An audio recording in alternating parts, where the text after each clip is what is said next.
It is July 26, 2024, and the Obamas have become the latest Democratic Party establishment elite to endorse Kamala Harris, despite the fact that no one voted for her. Doesn't sound very democratic if you ask me.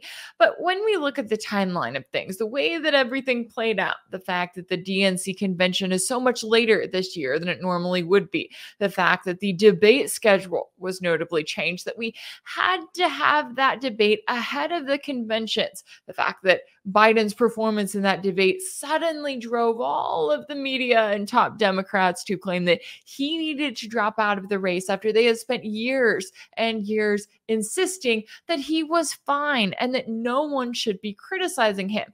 It makes you wonder, was this all pre-planned? Is this all going according to the plan that was set up not just in recent months, but actually a lot earlier? Is there anything that we can do in response, especially as we are coming up on yet another presidential election? I know that a lot of you are incredibly frustrated with the US political system here, and I am right there with you when it comes to the two major parties. They continue to show that their allegiance is to their top donors, right? Whoever is giving them the most money, not to the American people who they are supposed to be serving. So are there solutions out there that we should be considering? Well, today I was able to be joined by a special guest to talk about one solution.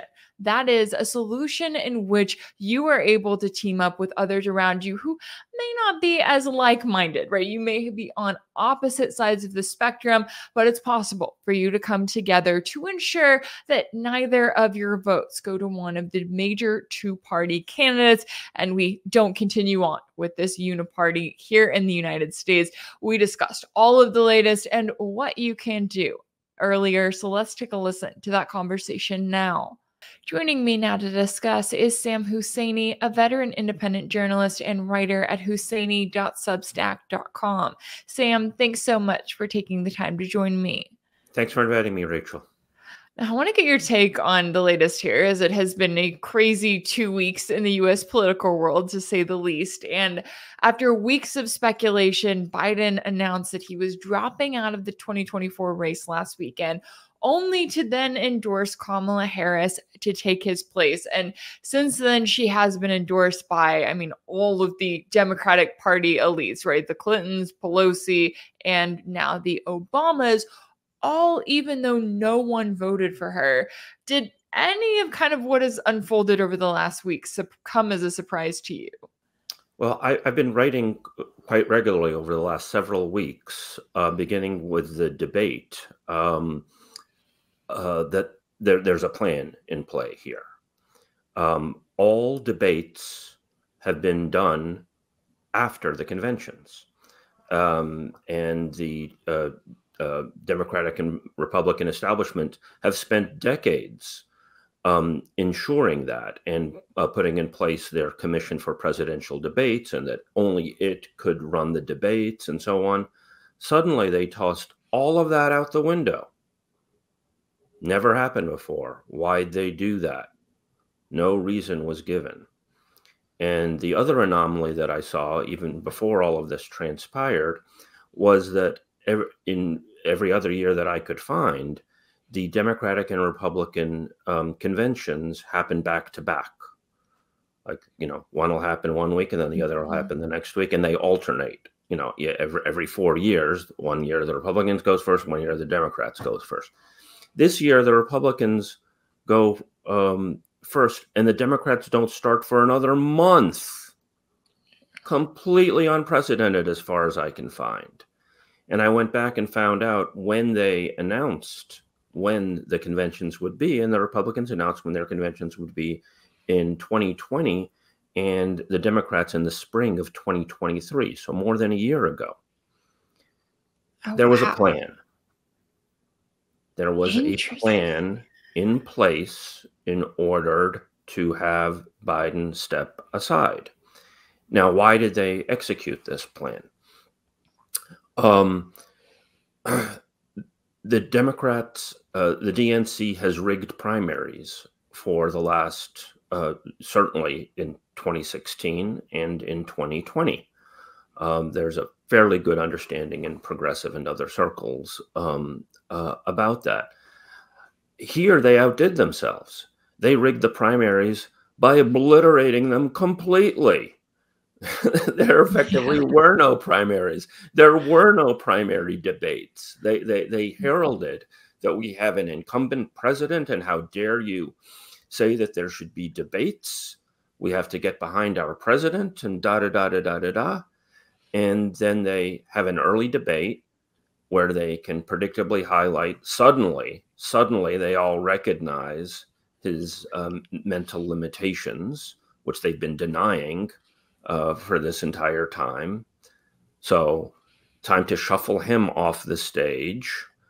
And it dominates the headlines for weeks on weeks, ensuring that Gaza primarily and other things are not in the headlines. So everybody's focusing on what is the most ridiculous of horse races. You know, it's a chronic problem that big media make people pay attention to the horse races. Here you had them focusing on a horse race where there wasn't a race. It wasn't, you know, saying, oh, was Biden ahead? Is Sanders ahead? Or something like that. No, there's no choice. It's all about Biden or not Biden. And it's all about, is he old and not old? And in the process, they rebrand Biden from Genocide Joe to Geriatric Joe. He's a kindly man. He's so decent compared to Trump. This was the mantra.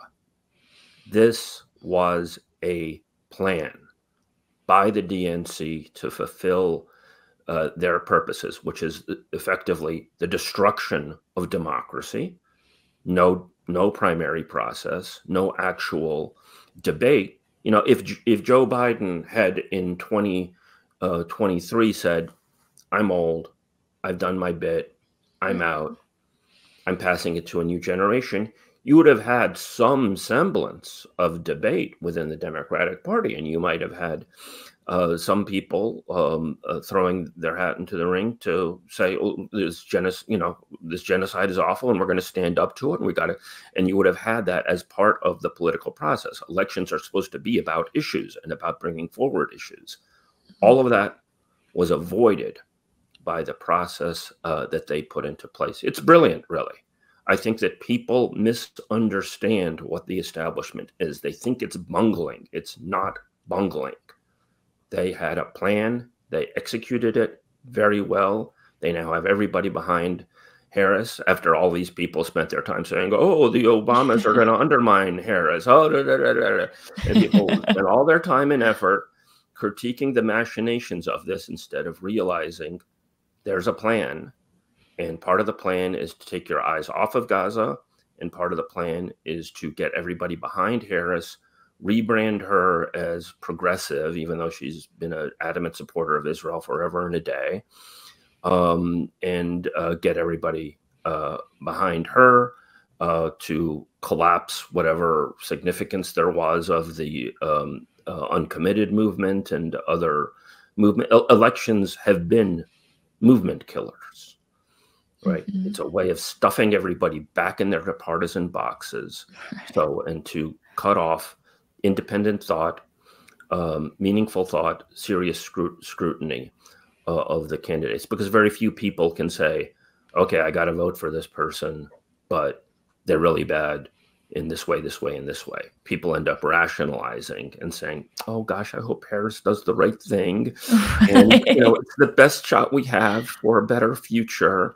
And I really don't like this, but we got to do this. We got to get behind Harris, and we got to focus on how bad Trump is. Mm-hmm.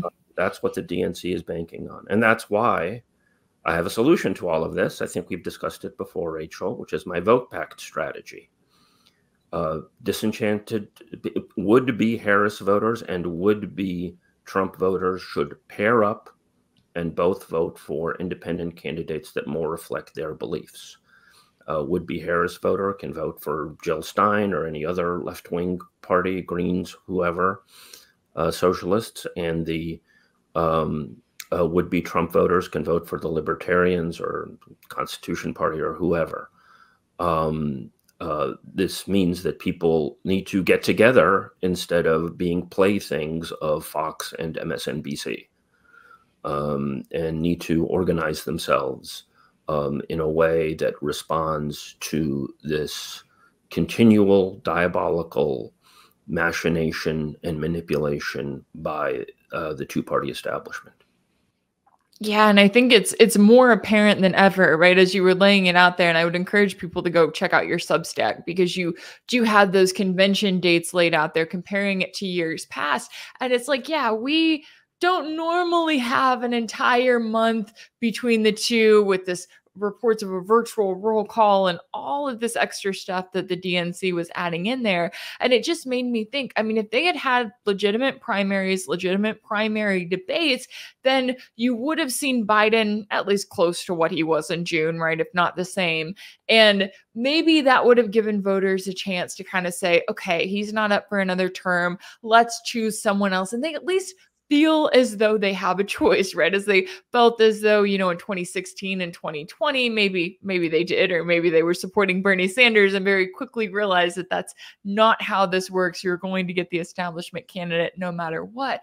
But for the DNC to so blatantly come in and go, you know what, we're just going to break with tradition. We're going to do debates a little bit different this year. And then for all of the people who for years now have said, Biden's fine, don't worry about his mental state. It was as if a switch flipped after that debate, and all of a sudden they're going, well, I don't know if he can run again. And it's like, wait a second, you guys weren't allowed to talk about this yesterday. Now it's all you can focus on, and now you're immediately focused on Harris. I mean, if there was a time to be completely disenchanted with the two-party system, I feel like we're finally there, at least on the Democratic side of things. And when it comes down to the concept of vote pack, I know that, talking to a lot of people, they may say, oh, we're independents or we don't want to vote for either of the two major parties, but they almost kind of become a little apathetic about, okay, what else can I do? Or even may feel like, okay, I can go vote for Jill Stein, but what is that going to do in the grand scheme of things?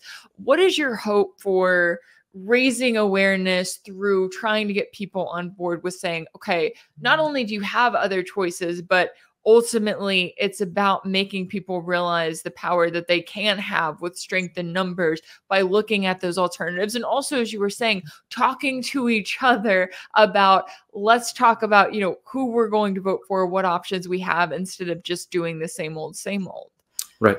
I mean, you'll have 1 or 2% of the U.S. public that will vote for third-party candidates because they, are, diehard believers, or if they believe that they're in a so-called safe state and playing that game. Vote Pact is impervious to that. Vote Pact says there are people who don't feel like they can vote for a third party, especially if they live in a so-called swing state. Therefore, what they should do is join hands with somebody from the other side of the two-party divide. It can be a relative, a friend, a neighbor, a coworker, a debating partner, whatever. It's somebody who you have serious disagreements with. It's somebody, if you're, a lefty, it has to be somebody who prefers Trump over Harris. But if you two join together and say, okay, we're going to lean on each other and form this new relationship, and neither of us will vote for either Biden or Harris, either Trump or Harris. And therefore we're both free. And they don't have to decide right away who they will vote for. They can check out, the other third-party candidates. And it could be a competition among the third-party candidates as to how they can woo more and more independent voters. This has the potential to revolutionize U.S. politics, in my view, because it can spread. Right now, everybody's getting behind either Trump or Harris because they view it as inevitable that one or two of the other of them will be president. Vote Pact allows people to say, okay, I'm going to bow out of the system. I'm not going to change the balance between Biden and Harris, but in pairs, people will shuffle off.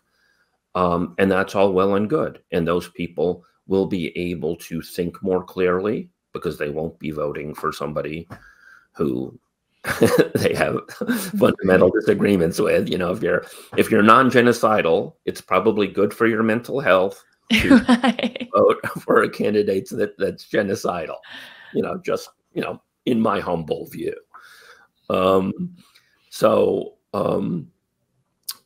But if you have enough of this, and if you have it turns around, people will say to you, you know, why are you voting? Why aren't you voting for Harris? And you'll say, well, I'm doing this vote pact thing, or challenge them. Why are you voting for Harris? You say that you're against a genocide, but you're voting for a candidate who has backed this. And, you know, we can get into her machinations of late, but fundamentally she has backed this. And Wall Street and, you know, a cop and, you know, all the other litany of things in Harris's record. Why are you voting for this? And they said, well, because Trump is worse. I say, okay, maybe Trump is worse, but why don't you do this?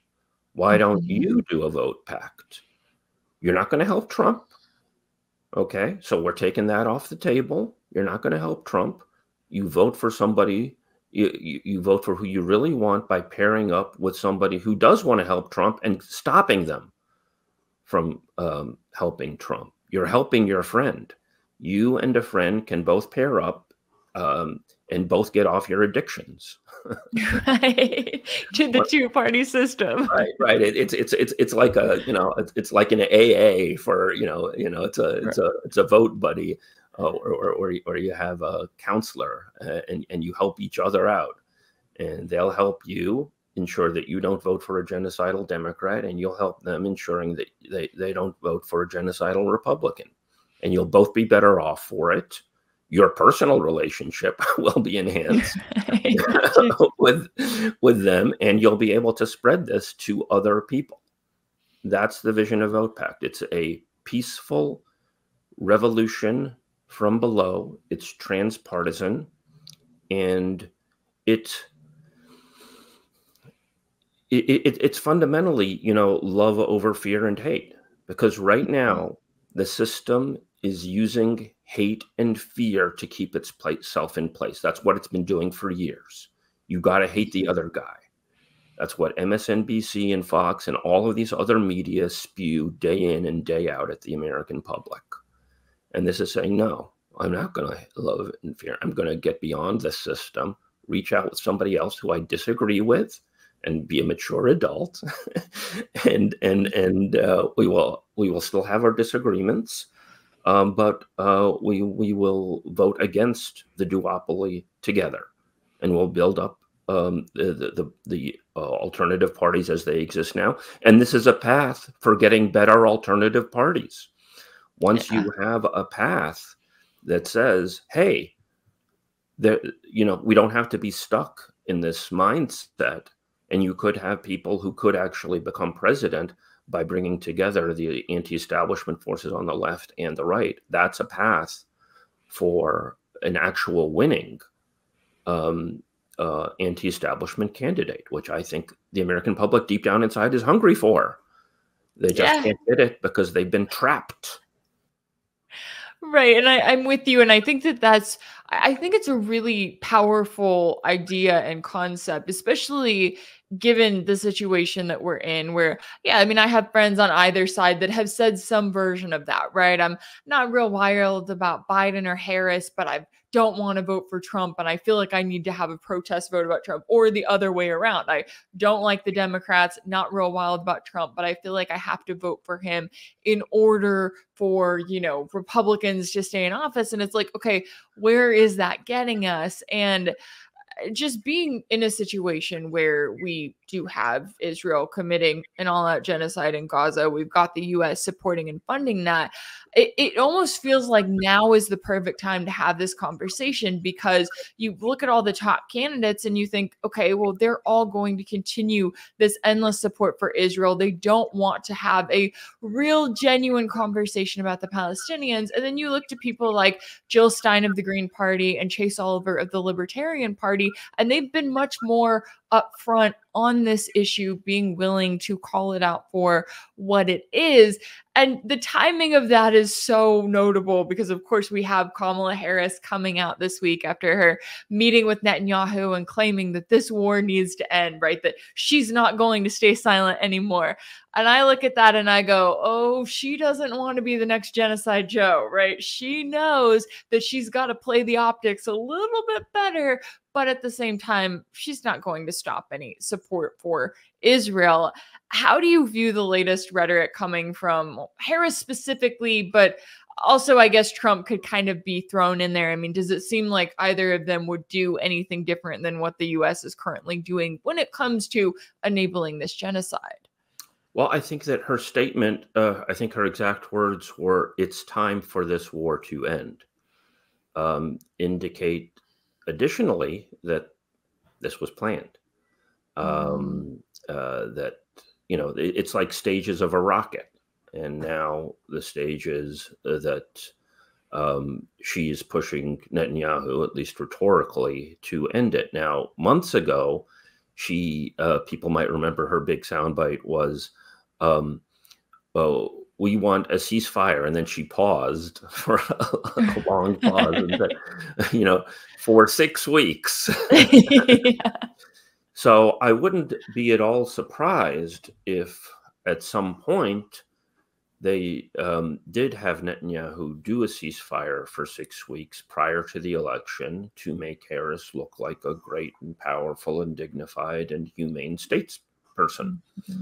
That would not surprise me at all. So what happens after Election Day then? Right? There's absolutely no guarantee. And, I know that there's all kinds of people out there saying, oh, her national security advisor is kind of dovish and was pro the Iran deal, whereas the Biden people wouldn't put the Iran deal back in, and so on. I think that these are relatively minor things.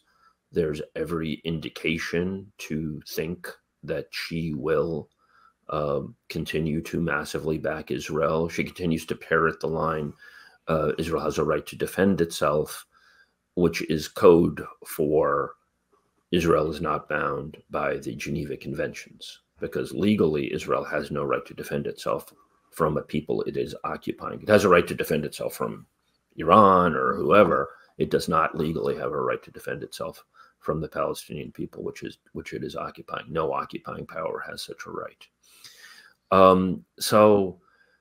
But I go back regardless. I mean, and there are some people who think that, Trump saying that Israel should finish the job, I fear it could mean that he wants to ethnically cleanse the Palestinians altogether, or he will green light Netanyahu doing that, which apparently Biden hasn't done. And some people think, well, Trump's could be rogue and off the reservation, and once he gets in there, he'll slap Netanyahu into shape and say America first and make it all stop. Kind of doubt that. Regardless, I go back to vote pact. What's the best way to get the best possible Harris or the best possible Trump? It is to assert a political force that says we are not happy and we're going to shock the system. And we will throw support behind these candidates who are calling it a genocide, who are calling it out. They're not perfect, but they are genuinely anti-establishment, not just on this issue, I should say, also on, Wall Street dominance, Federal Reserve dominance. Jill Stein's also made comments recently on COVID origins, not as strong as I would like. I've done a lot of reporting on that, but, it was good to see that. And a general anti-war posture, and a general anti-establishment posture, domination of big tech, so many things.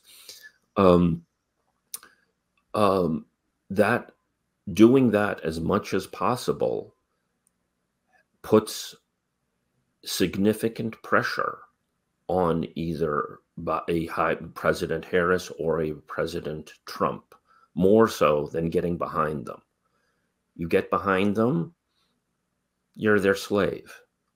You vote for the other guy, you're the other guy's slave. You stay at home, you're apathetic. I'm showing a path of people joining together against the establishment to, at minimal, shock the system and potentially open the door to an actual remarkable event that completely upends U.S. politics. That's what Vote Pact is about. Yeah, I know that when it comes down to it, it's like voting for the lesser of two evils is still evil at the end of the day. And yet we continue to do it, acting like it's going to get us some sort of different result than it did the last 4 years or the 4 years before that. So That's such a great point, because I think that this dynamic actually helps make, the establishment candidates worse and worse and worse and worse. right. Right. I saw something by some mucky Mike, what's his name, Duss, who was advisor to Sanders, and he wrote a piece saying Biden is catering to the Democratic Party of 40 years ago. Like, the Democratic Party of 4 years ago, the Democratic Party of 40 years ago was a lot better than the Democratic Party today. The Democratic Party of, 40 years ago, you had, Democratic senators who were railing against the establishment. You had, so this dynamic has made I think both parties worse in many ways. Trump is complex with his anti-establishment rhetoric, but ultimately, in my view, no. I view Trump as the opposable thumb of the establishment. He seems to be opposed to it, but he just helps it grab more. So he'll lay out a critique of NATO, and then he'll use that to empower NATO, to get European countries to pay in more money to NATO. That's not a critique of NATO. That empowers NATO. So if we don't do this, they will continue to get worse, because they have the acquiescence of the public, and people are their serfs, and they are not sovereign. The parties are sovereign, not the people, and therefore the parties can do whatever the hell they want. Yeah, and we're seeing that with the DNC convention and the way that they have put everything together this year right here in front of our faces. And yet they still expect people to just think, oh, it's just geriatric Joe. It was his time to go. And now we all have to turn to Kamala Harris, because of course the goal is to stop Trump, or the exact opposite of that. It is certainly a lot at stake here all around at the end of the day. And I really appreciate you taking the time to join me today to break down the latest, to educate our viewers about Vote Pact and about what some of the other options out there are. Sam Husseini, a veteran independent journalist. Y'all be sure to check out husseini.substack.com. Thank you so much for your time and insight. Thank you, Rachel. My pleasure.